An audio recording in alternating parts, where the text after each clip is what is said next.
Meantime, bans of smartphones in schools are starting to pop up across the country. Our Julia Boorstin's breaking that down and explaining who's benefiting from that. Hey, Julia.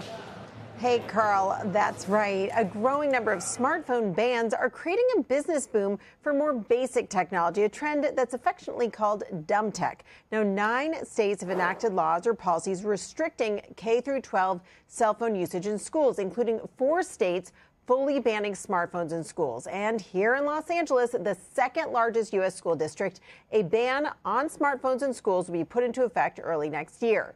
With the U.S. Surgeon General calling for a warning on social media apps, parents and schools are thinking about alternatives to the current trend of giving kids smartphones. The National Institute of Health estimates that as many as 53% of children have a smartphone by age 11. Now, one company benefiting from smartphone backlash is Yonder. It makes pouches for students to lock up their phones during the school day. It's on track to double the number of pouches in use in schools this year to 2 million across all 50 states. Then there's Gab, which designs what it calls safe phones just for kids. They tell us they've doubled the number of phones sold every year for the past 5 years. Another company, Lightphone, designed its streamlined devices, which offer calls, texting, and navigation for adults who want to minimize distraction. But these light phones have been embraced by younger and younger users, along with some schools and parenting organizations, to drive the adoption of light phones with teens. Now, the market for these phones and other tools to limit kids' access to social media and other technology is expected to grow even further. France just announced it's doing a trial ban on mobile phones in French schools for kids under the age of 15. Carl?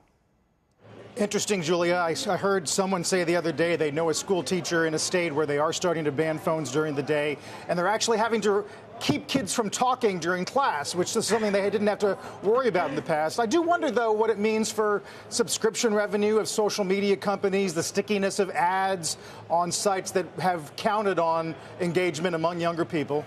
Well, look, we're even seeing companies like Apple acknowledge that maybe parents don't want their kids using their devices. Apple recently had an ad that said, hey, maybe you want to get your kid an Apple Watch. Instead of a smartphone, Apple Watches have less access to things like social media, and that might be more appropriate. So as to the question of whether this is really going to be impacting the Metas and Snaps of the world, I would say that kids are not supposed to be using social media before age 13 without parental consent. So if you're talking about the 13 and under crowd, theoretically it wouldn't have an impact. Though, of course, we do know that kids are using these apps much younger. But we do have to acknowledge, Carl, that, of course, even if kids aren't using these smartphones in schools, they are using them after school.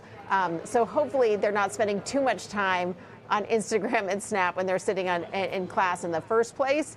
But so I would say that these major social media companies should probably want to encourage kids to be focused on the classroom and their teachers. Yeah, it's well said. Julia, thank you. Julia Boorstin this morning.